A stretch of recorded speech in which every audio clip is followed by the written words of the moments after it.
Shalom shalom. Bwana Yesu asifiwe. Tumsifu Yesu Kristo. Ninakusalimu mpendo ambaye umekuwa ukifuatilia mafundisho kupitia channel yetu ya Mikono ya Kristo hapa YouTube, na Mungu akubariki sana kwa kuwa unatenga muda wako kufuatilia mafundisho haya. Kuna watu umeacha kazi zenu kabisa, umetulia hapo ulipo, umeamua tu kufuatilia mafundisho haya. Kuna wengine wanaingia tu kwenye mitandao na Mungu kwa rehema zake anawapeleka kwenye masomo fulani ambayo yanagusa maisha yao moja kwa moja, na wanabarikiwa kupitia mafundisho haya. Wote kwa ujumla wake, popote ulipo ambapo unafuatilia mafundisho haya, kwa kweli ninapenda kusema neno hili: Mungu awabariki sana. Basi leo nina somo fulani litakusaidia katika maisha yako. Somo hili linazungumzia kwa habari ya vipawa, karama, vipaji, mapaji mbalimbali, uwezo wa kila mmoja aliyopewa na Mungu Baba wa mbinguni. Lakini nataka niwaambie wale ambao hawafahamu ya kwamba kipaji ulichonacho kinaweza kukuangamiza. Yaani karama ulionayo inaweza kukuangamiza. Na somo hili nimelipa jina, nasema shetani anaweza kutumia kipawa chako kukuangamiza. Kuna watu ni waombaji, wanaangamia. Kuna watu ni wanasifa, wanaangamia. Kuna watu ni wainjilisti, wanaangamia. Kuna watu ni waalimu, wanaangamia. Kuna watu ni wana karama za uponyaji, za maono na mafunuo, wanaangamia. Wapo watu wengi sana ambao Mungu amewapa kipawa fulani ndani yao kwa ajili ya kufanya kazi ya Mungu, lakini wanaangamia. Shetani amewakamata, wanaangamia. Wengine wanajua, wengine hawajui. Sasa nataka nikuambie kitu kimoja.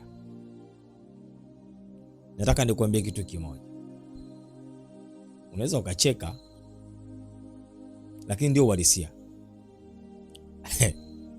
Umeshakutana na madalali?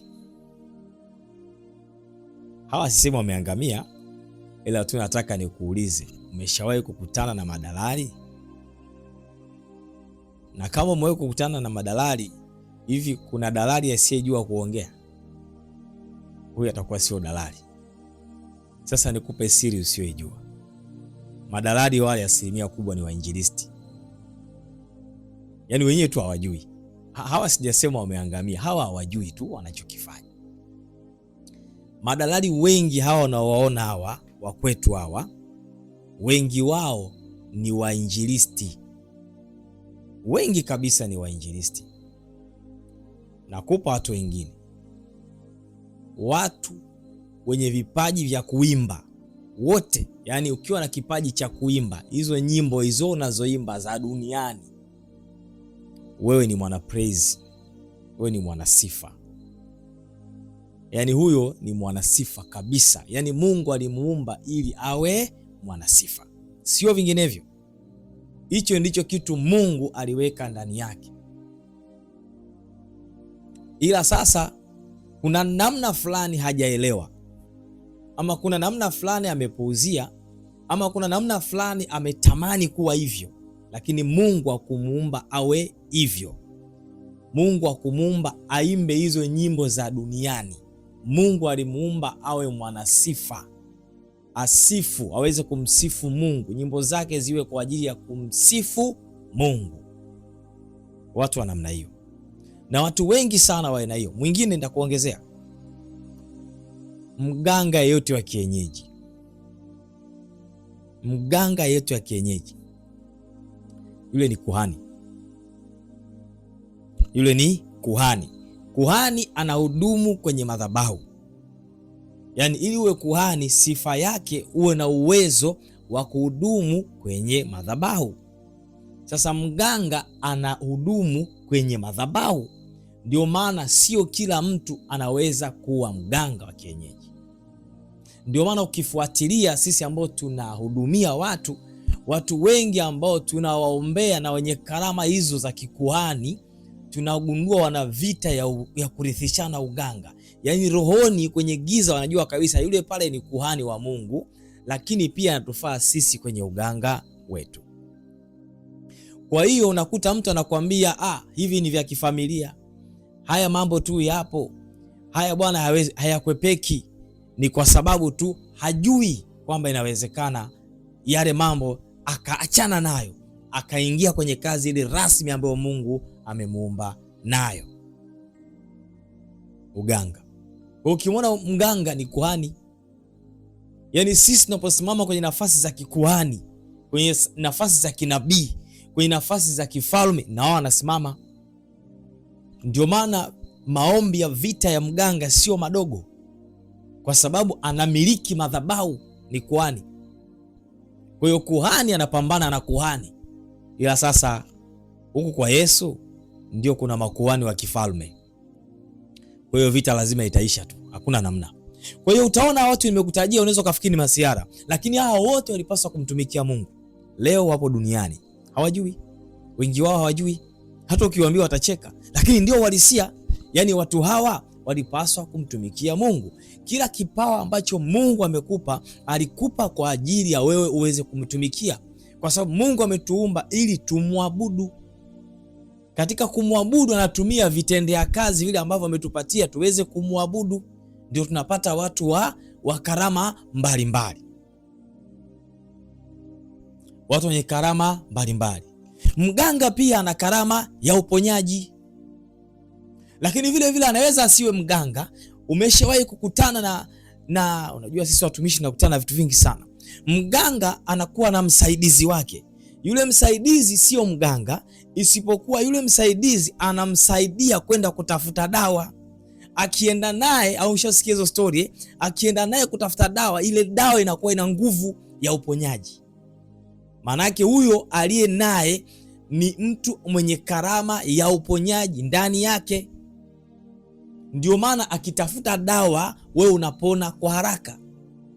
Sasa sijui wewe hapo ulipo, kitu gani Mungu amekupa alafu unakitumia sehemu nyingine? Nitakupa watu wengine. Karama ziko nyingi sana. Umeshakutana watu wanahonga sana. Nataka nikufungue tu masikio. Inawezekana yeye hajui. Mimi nakwambia ukweli. Watu wanaohonga sana, hawa watu ndani yake wanayo karama ya utoaji.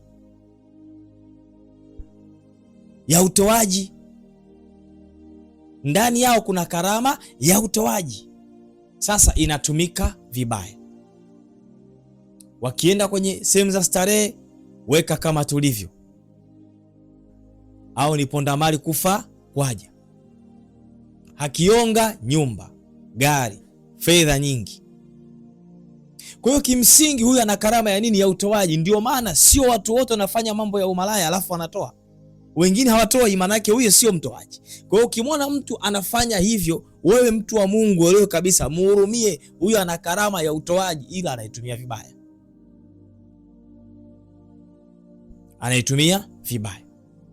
Sasa watu wa namna hii wapo wengi sana. Sasa na wewe isije ukaingia mtu wa Mungu kwenye mtego.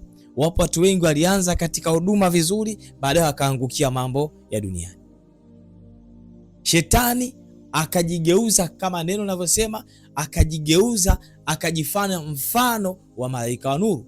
Kwa hiyo shetani anakuvuta akijifanya na yeye ana mambo yake. Unasikia watu bwana, uganga huwezi kuacha, ukiacha kila kitu kinaharibika, yani huwezi hata kuendelea kwenye kazi yako. Mfumo ni ule ule.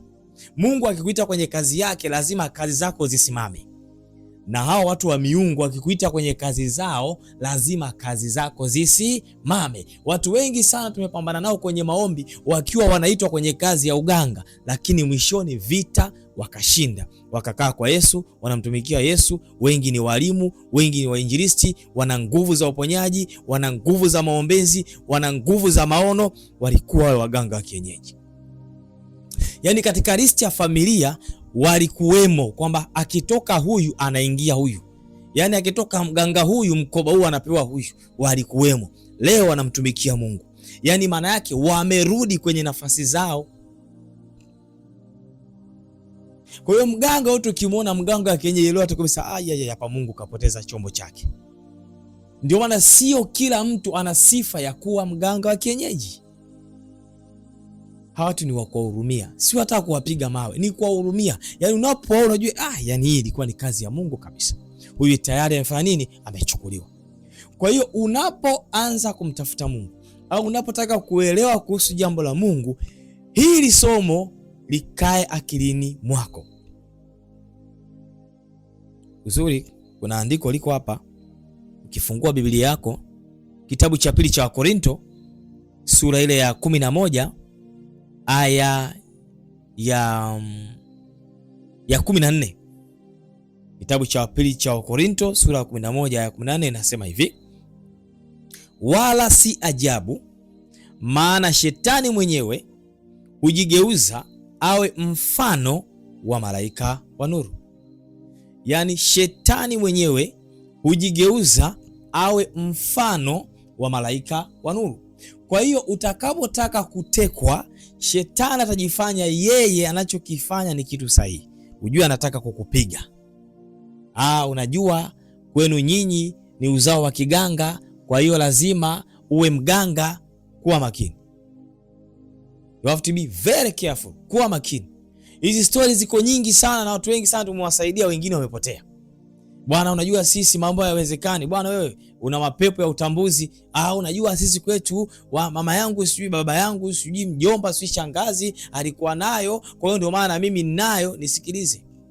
Ili uwe na hayo mapepo ya utambuzi, hayo mnaita ni walimu. Kuna wengine wanaita walimu au walimu potofu kabisa. Wewe nikwambie, kuna mtu alienda kuyachukua mahali. Hayo hayaingii kwa mtu bila mikataba. Yaani katika uzao wenu yupo mtu ambaye alihusika nao. Alienda kuwachukua huko walipo kwa mikataba yake anayojua mwenyewe. Labda wafanye kazi shambani mwake, labda wamsaidie kwenye biashara zake, labda wamsaidie katika ulinzi na maisha au labda walitaka kuwa mganga akayanunua. Kwa hiyo unapoyachukua yanachukua mikataba. Yaani kuna mikataba wanakuwa wanasaini hayo mapepo yenu ya utambuzi ambao nyinyi mnaita walimu. Nisikilize wewe ambao unasema una walimu, nisikilize, hao ni walimu potofu, watakupotosha. Sio tu hapo ulipo, watakupeleka pabaya zaidi kama ulikuwa ujui. Kwa hiyo ukiona wewe unayo, maana yake kwenu yapo, hata kama wa nyuma yako wajui, hata kama uzao wa kwenu ukitafuta hakuna mwenye nayo. Yaani ingekuwa kuna rekodi ya kuandika nyuma miaka 10, 20, 30, 100, kuna mtu alikuwa nayo. Hayajagi hivi hayo. Yaani kuna namna, kuna mtu anayabeba alafu anasaini mikataba yao ya kusema kwamba sisi, maana yake si amechukuliwa mahali. Je, wewe ukifa utunena kwa nani? Yeye anaandika kwa bwana, kila mtoto wa pili anayezaliwa ama kila mtoto wa mwisho anayezaliwa, wanaandika ule mkataba, bwana, kila mtoto wa mwisho ndiye atakayechukua mikoba hii. Ambao mna mikoba mnanielewa. Mtaona kila hiyo listi inapofikia anakuambia ndio huyu, wa kwanza alikuwa fulani, mtoto wa pili au mtoto wa mwisho au mtoto wa kwanza. Yaani rekodi inakuwa ni ile ile, au labda mtoto wa kwanza wa kike au mtoto wa kwanza wa kiume. Yaani kuna mkataba ambao wamesaini. Huyo wa kwanza kabisa alileta hilo balaa, alisaini mkataba ili yeye mambo yake yaende, yakaenda. Yale madudu hayo majini hayana pa kwenda kwa sababu aliyachukua, aliyanunua alikoyanunua. Kwa hiyo kuna mbinu zake ya kuyafukuza. Hamkumuona Yesu alivyokuwa anamtoa yule alikuwa anajiita jeshi, yule ndugu Mgerasi yule. Alikuwa na mapepo wangapi? Aliulizwa jina lako nani? Anasema mimi ni jeshi. Yaani maana yake mule ndani hawajulikani idadi yake. Na yale mapepo alipotaka kutolewa akasema utuhurumie, unatutoa humu utatupeleka wapi? Ni heri utupeleke kule kwa nguruwe.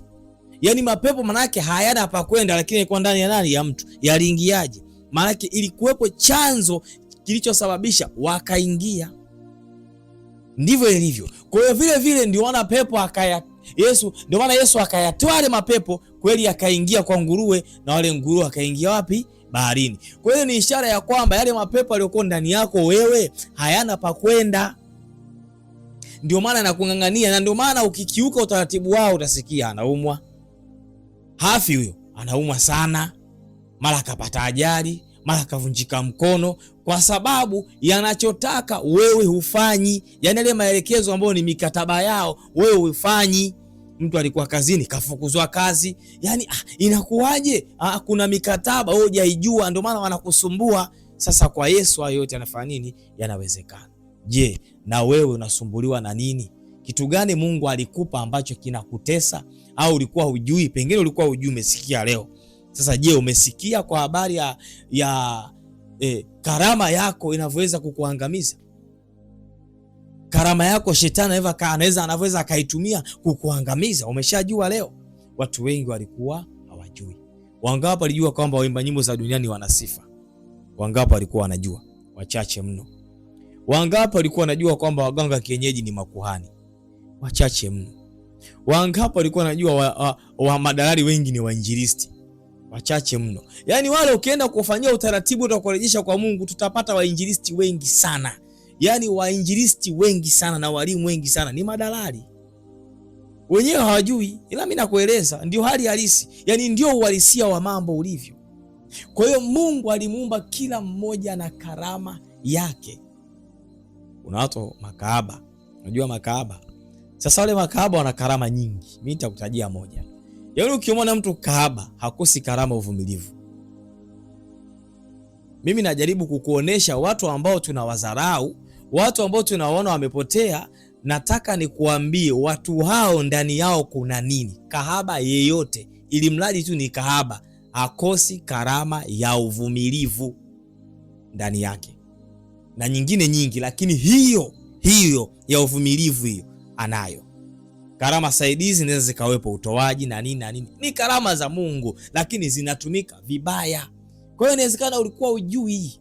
Inawezekana uko mahali unasema yani mimi sio mimi. Yani wewe ni mtumishi wa Mungu, isipokuwa wewe ujui kama ni mtumishi wa Mungu.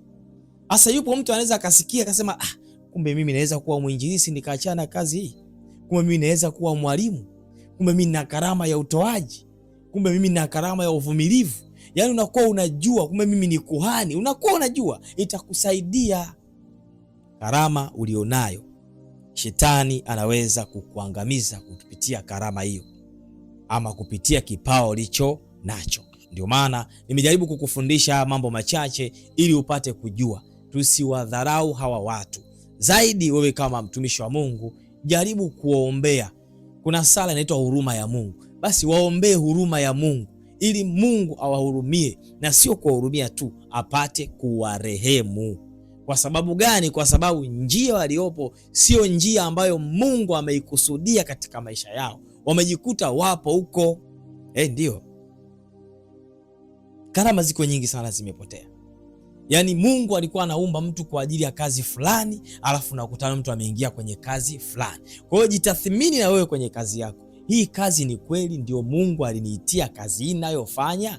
Ama hii kazi mimi nimeipindua kinyume chake? Hilo nalo la kujiuliza. Kwa hiyo tathmini kwamba hivi kazi hii ndio niliyoitiwa kweli mimi, Mungu ameniita duniani nifanye kazi hii ninayofanya? Ama hii kazi mimi naifanya tu basi limradi. Umeshajiuliza nawe hapo ulipo? Unafanya hiyo kazi unayofanya ni kweli Mungu aliyokuitia, au ndio moja ya karama zilizopotea za Mungu? Sasa jiulize, tumepoteza watu wangapi? Dunia inahitaji watu wa namna hiyo kila mahali, lakini tumewapoteza wangapi? Ukiwemo pengine na wewe unayenisikiliza. Tumepoteza watu wangapi? Mungu anahitaji watu wangapi warudi? Kwa sababu kilio cha Mungu, kilio cha watakatifu mbinguni, kilio cha mbingu ni watu kuokoka. Hicho ndicho kilio. Ndio maana neno la Mungu linasema mtu mmoja anapookolewa, mbinguni malaika wanafanya sherehe. Mmoja tu, wala sio watu wengi. Maana hiyo ni kiu ya Mungu kuona watu wote wanafanya nini? Wanaokolewa, kwa sababu mwanadamu hakuumbiwa moto. Hiyo jehanamu ya moto unayosikia haikuwekwa kwa ajili ya mwanadamu, ila tu kwa sababu ya matokeo yaliyotokea ndio unaona mwanadamu anaweza akaingia. Kwa hiyo Mungu inamuumiza sana. Ndio maana Mungu anafurahi sana kuona mtu anataka kuokolewa. Yani Mungu anapomuona, yani Mungu anapoona mtu anajaribu kutafuta wokovu, yani ujue Mungu alishakuona zamani sana. Wewe unaposema yani mimi nitafanyaje, yani Mungu alishakuona na anakuhitaji kweli kweli umrejee katika ufalme wake, usije ukapotea. Mungu akubariki sana kwa kufuatilia mafundisho haya. Mikono ya Kristo, hii channel tunasema mikono ya Kristo kwa neno la maarifa, na kila kipindi tunachojaribu kufundisha kinahusiana na maarifa na uelewa, na ndio maana tunajitahidi sana kila tunapofundisha, tunapoonya tunakupa suluhisho, tunapofundisha tunakupa ushauri. Yani tunajaribu kukupa suluhisho suluhisho la tatizo ambalo linakusumbua, sio tu kukukataza, bali tunakupa na suluhisho la nini cha kufanya. Sasa nikisha kuambia kwamba wewe unafanya kazi ya ukahaba, una karama ya uvumilivu, maana yake ujitathmini, uanze kumtafuta Mungu, ujue kabisa hii kazi ninayofanya ndani yake kuna karama ya Mungu na itumia vibaya. Utakuwa umeshaelewa. Ni elimu tayari hiyo ambayo itaweza kukusaidia wewe kukutoa sehemu moja kwenda sehemu nyingine. Inawezekana umefanya maovu mengi sana, hata hujui wewe unafanya tu, lakini tunapokufundisha neno linaingia akilini, unasema hivi kumbe ni kweli nimefanya maovu kwa kiasi hiki. Kuna wakati mwingine unaweza usielewe jambo mpaka ulisikie neno la Mungu, kwa sababu neno la Mungu ni taa. Unaweza kuwa unafanya vitu vibaya, lakini ndani yako usihisi chochote, kwa sababu taa ya Mungu haijamulika. Kwa hiyo kuna wakati kuna mafundisho tunafundisha hapa kwako anaweza kuwa kama taa ya kumulika, yani somo lisikuhusu wewe moja kwa moja, lakini kinachofundishwa kikakumulikia taa, ukaona matatizo yako. Inakusaidia kufanya nini? Itakusaidia kupata wokovu. Na hilo ndilo kusudi hasa la huduma yetu channel ya Mikono ya Kristo. Pamoja na mambo mengine, ushauri, maombi, maombezi, mambo mengi yanafanyika. Lengo kuu ni kuwasaidia watu kupata maarifa yatakayowafungua akili zao kuijua njia halisi ya kwenda katika ufalme wa mbinguni. Ndio maana tunasema mikono ya Kristo kwa neno la maarifa. Upate maarifa. Maarifa gani? Ya kimbingu. Mungu akubariki sana. Inawezekana una jambo nataka kutushirikisha, karibu. Namba za simu ziko hapo. Unaweza ukatupigia, unaweza ukatuma message. Wakati mwingine unaweza ukatukosa, tunakuwa na majukumu mengine mbalimbali. Unaweza tukawa tuko busy na mambo ya kihuduma. Unaweza kututumia message au ukatupigia tena na tena, wala usichoke. Mungu yupo kwa ajili ya kukuhudumia wewe ambaye unatafuta msaada. Wewe ambaye unaangalia kutoka nje ya nchi, tunajua watu mnaangalia, tunaona katika tukifuatilia hapa watu wako sehemu mbalimbali. Ukiwa unataka kutupigia, pengine unahangaika kutupigia, unaona kama simu haziendi, kwenye hiyo 0 weka alama ya kujumlisha 255, alafu weka namba zingine, tutafute, utatupata. Nasi tutakusikiliza, nasi tutakuhudumia kadiri vile Roho Mtakatifu atakapotupa maelekezo, atakavyotupa neema ya kukuhudumia ili upate kufunguliwa. Lengo kila mmoja apate baraka Mwenyezi Mungu ya kufunguliwa, na kile ambacho kinakutesa maishani mwako kipate kukuachia. Ule uovu ambao umekushikilia kwa muda mrefu upate kukuachia, uwe mtu huru, usiwe mtumwa wa dhambi. Na huduma hii ni bure. Huduma hii ni bure. Narudia tena, huduma hii tunayoitoa ni bure. Mungu hana umbali. Kuna wengine wanasema yani mimi huku kweli hawa niliko huku kweli mimi Indonesia wataweza kuniombea. Nikwambie tu ndugu yangu, Mungu hana umbali. Popote ulipo maombi yanafika. Neno la Mungu linafika, na Mungu anafika tena kama umeme unawasha nyumbani kwako hapo taa. Hiyo taa inawaka. Katika maombi kinachofanyika ni kitu hicho hicho, bila kujali uko mbali kiasi gani. Wala usiofie ukasema kuna watu mmezoea. Kuna kitu kina challenge watu sana, tunakutana nacho sisi. Kuna watu wamezoea maombi lazima wawekewe mkono. Sio lazima. Kwetu sisi timu nzima Mikono ya Kristo wala sio lazima. Ikitokea tuna maombi ya kukuwekea mkono tutakuwekea, lakini sio lazima kukuwekea mkono. Inawezekana kabisa ukawa mbali, tukaomba na wewe na Mungu akakufungua. Mungu hana namna rasmi ya kumfungua mtu. Mungu anafanya kile ambacho yeye anaona kinafaa kwa wakati sahihi na kwa mtu sahihi. Haleluya.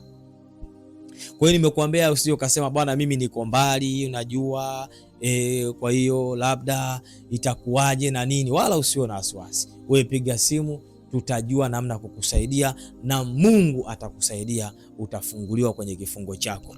Na kuna wengine mna vifungo vikubwa, yani mmeteseka kiasi kwamba mnahisi msaada hakuna. Nisikilize nikwambie, Yesu hajawahi kushindwa. Wewe ukiwa na imani tuelewa kwamba Yesu anaweza katika jambo lolote. Mimi kama mtumishi ambaye nimetumiwa na Yesu mwenyewe katika mambo mengi, yako mambo ambayo mimi sikudhani yanawezekana, lakini Yesu akanionyesha kwamba yanawezekana na nimeyaona. Kwa hiyo ninakwambia kabisa nikiwa na uhakika kwamba Yesu anaweza kufanya mambo makubwa na ya ajabu kadiri ya uweza na milki na ufalme alionao. Vyote vinawezekana kwake. Kinachotakiwa kwako ni imani tu. Ninakushukuru kwa ajili ya wote. Ulikuwa na mimi mtumishi wa Mungu Norbert Simon Mpunga. Kwa niaba ya timu nzima ya Mikono ya Kristo, tunasema mikono ya Kristo kwa neno la maarifa. Hadi wakati mwingine. Bye bye.